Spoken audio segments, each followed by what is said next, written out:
First, I wake up, usually without an alarm clock. I then immediately think of 3 things I can be grateful for today. I can easily fall into the trap of the same gratitudes every day, such as a loving family and doing work that I enjoy. Boring, I know. So I sometimes try to make it more personal to my current situation. For example, if I'm currently upset about how someone treated me, I try to be grateful for who they are and their positive aspects, or that I've accumulated knowledge to deal with the obstacle and turn it into a positive. So this rewiring technique builds the habit of turning something potentially negative into an opportunity and something to actually be grateful for. So the essence of all popular philosophies such as Buddhism and Stoicism is that it's only our reaction that causes us to see things as bad, and that peace comes from our indifference to things beyond our control. And when we take away judgment of external circumstances, we are just left with the natural essence of love and tranquility. In other words, gratefulness. So that should be the aim, not external happiness. I also learned this habit from Tony Robbins, who says that it's impossible to feel angry, sad or resentful when you're feeling grateful. So waking yourself up and filling yourself up with gratitude is the perfect way to set your day up, and I definitely agree. I then remind myself that everything I'm grateful for can be taken away from me by forces completely beyond my control. Think about it. You're grateful for your loving family and that you're in a happy relationship, but all of that sits on the side of fate. A terrible accident could take them away, or people you're grateful for might suddenly choose they don't want you in your life. Of course, it's usually very unlikely, but anyone who has been through tragedy knows that it's not impossible.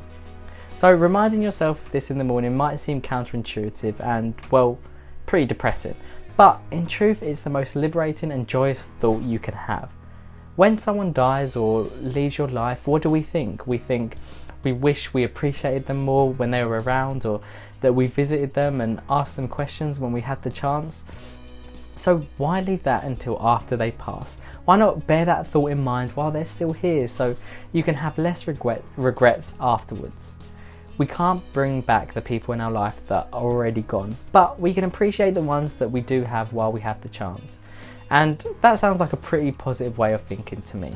I then quickly close my eyes and imagine my life in 5, maybe 10 years, once I've achieved the goals that I set out to achieve. So I imagine everything, where I'll be, who I'll be with, what my day looks like. This image enhanced in my mind is exactly who I want to be, the best version of myself. Then throughout my day I can keep that image in mind and make sure that I act like them moment to moment. So there's actually a lot of science that supports this, but I know it's effective just from my own experience. So I used to visualise every night in my teenage years before I even knew it was a thing, and my life has turned out pretty similar to how I imagined. Well, except for the Porsche that I thought I'd have, but we won't talk about that. So the whole time I was telling my subconscious mind where to take me, and it acted accordingly. Then I get up and drink enough water to drown a fish. I then do some star jumps and begin my warm-up for my workout. While working out, I listen to an audiobook using my laptop so I don't have to look at my phone.